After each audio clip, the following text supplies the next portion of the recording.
आज कथा का पंचम दिवस। लोग बड़ी दूर दूर से चल कर के आ रहे हैं, भक्त बहुत दूर दूर से आ रहे हैं।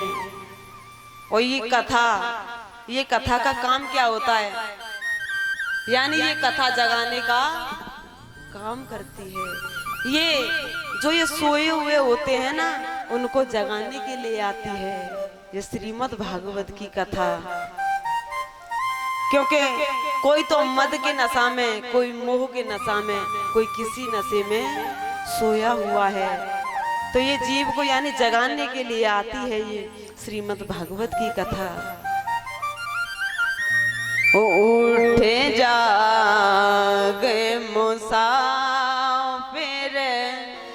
भोरे भाई, ने कहा जो सोवत है, वो जो सोवत है सो खोवत है, जो सोवत है सो खोवत है, और जो जागत है सो पावत है। उठ जागे मुसाफिर भोर भई, वापरे ने कहा जो सोवत है। अब कहाँ है, और जो जागता है, जागने का मतलब ये नहीं कि सिर्फ आंखें बंद हैं और जिसकी आंखें खुली हुई हैं सिर्फ वही जागा हुआ है, नहीं। जो जागा हुआ उसे कहते हैं जो कहीं पर सत्संग कीर्तन परमात्मा की चर्चा चल रही हो और उसको पता चल जाए कि यहाँ पर ये श्रीमद् भागवत की कथा जो स्वयं चल कर के आई है, वो आकर इसमें बैठे, उसको जीव को जागा हुआ कहते हैं। क्योंकि लोग हैं जाने कैसी कैसी, कुछ तो ये सोच रहे होंगे कि अरे क्या कथा, कौन सी कथा सुने। अरे भाई ऐसी कथा तो हमने बहुत सुनी और ऐसी कथा तो हम पे बहुत आवे, कोई भाई हमसे ही सुन ले, भाई हम पे का कुछ आता नहीं है। और ये सबको पता है कि ये भागवत कथा, ये रामचरितमानस, ये सब जानते हैं, सबको पता है। लेकिन जो ये कह दे कि क्या कथा सुने, अरे हमने बहुत कथा सुनी, तो मैं कह दूं कि उसने कभी कथा को सुना ही नहीं है। क्योंकि ये भागवत कथा, भगवान की चर्चा, ये एक ऐसी है कि जितना सुना जाए उतना आनंद देती है। जितना सुनोगे उतना ही आनंद आएगा।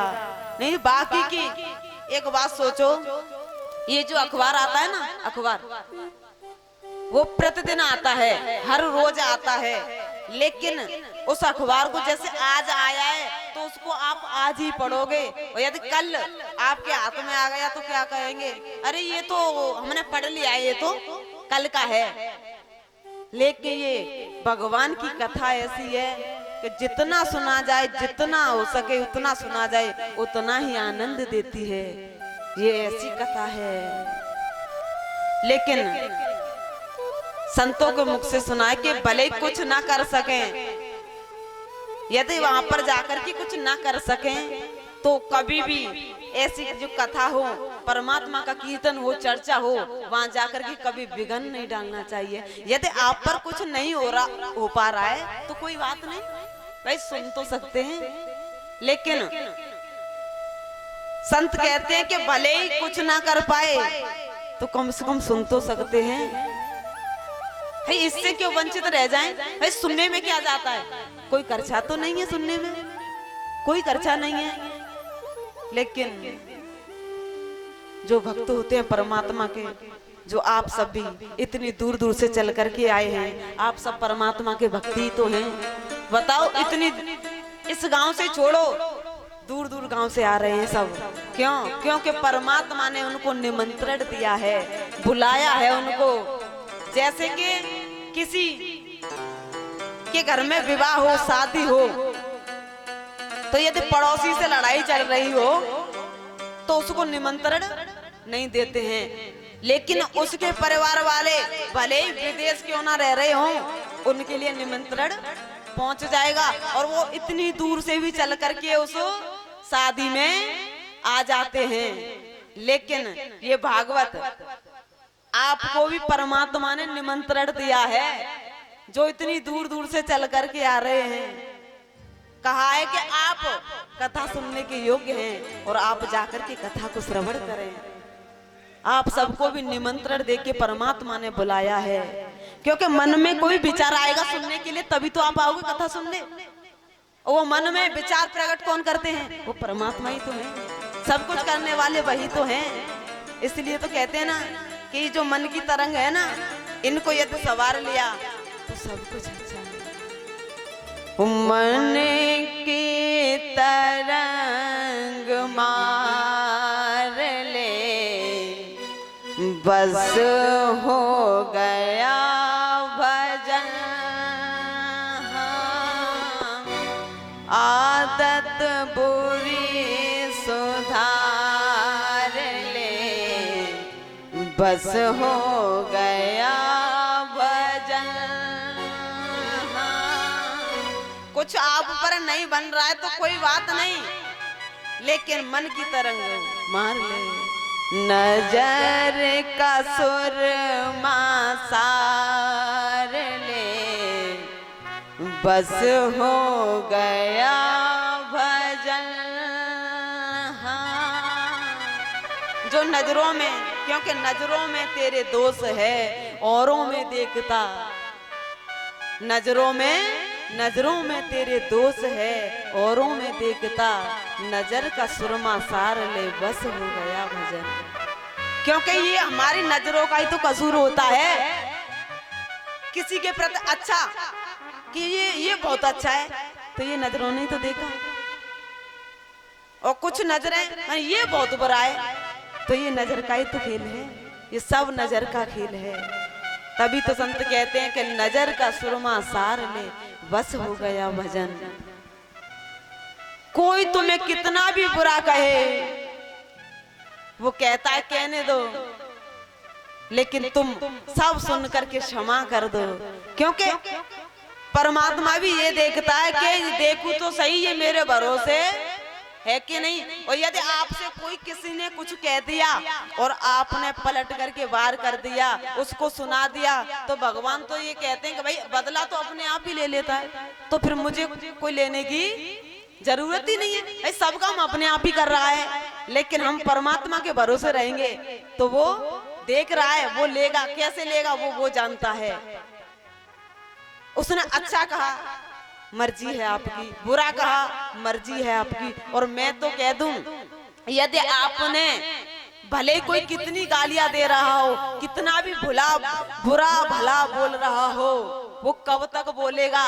जब तक आप उससे कुछ कहोगे। और यदि आप चुप हो जाओगे तो ज्यादा समय तक नहीं बोलेगा। क्यों?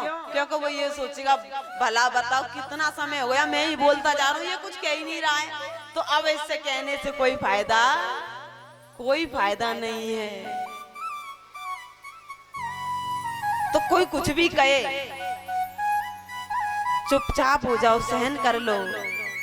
परमात्मा है ना, देखने वाला करने वाला वो है ना, वो अपने आप कर देगा। और मुझे किसी से कोई गिला, कोई शिकायत नहीं है। अगर ऐसी प्रवृत्ति बना ली ना तो फिर जीवन आनंद में चलेगा। न तो किसी से कोई लड़ाई, न झगड़ा, न तो किसी से दोस्ती और ना किसी से बैर। यही तो परमात्मा की भक्ति है। और यही तो भागवत कथा सुन ये सिखाती है। ये क्या है? एक दर्पण।